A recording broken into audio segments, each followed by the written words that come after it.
పిఠాపురానికి చెందిన పంచాయతీరాజ్ ఇంజనీరింగ్ విభాగం ఏఈ నూకరాజు కుటుంబ సభ్యులతో కలిసి Rajamahendravaram road come railway bridge మీద నుండి గోదావరిలోకి ఆదివారం అర్ధరాత్రి దాటిన తర్వాత దూకి ఆత్మహత్య చేసుకున్నారు.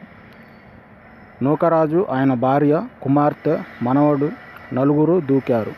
అయితే మనవడు తప్ప మిగిలిన వాళ్ళు గల్లంతయ్యారు. మనవడికి ఈత వచ్చిన కారణంగా మునిగిపోలేదు. అదే సమయంలో అక్కడ మత్స్యకారులు ఉండడంతో మనవన్ని సురక్షితంగా ఒడ్డుకు చేర్చారు. నూకరాజు చనిపోవడానికి ముందు సూసైడ్ నోట్ రాశాడు. ఒక వ్యక్తి మోసం వల్ల ఇలా చేశామని రాశాడు.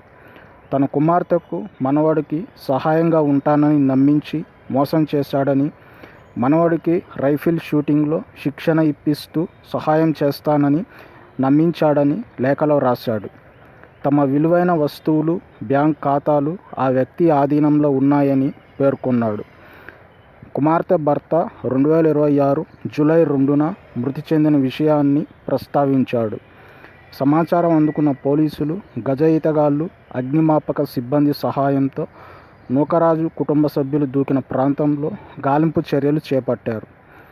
సూసైడ్ నోట్లో పేర్కొన్న అంశాల్లో ఎంతవరకు వాస్తవం ఉంది అనే కోణంలో పోలీసులు దర్యాప్తు చేస్తున్నారు.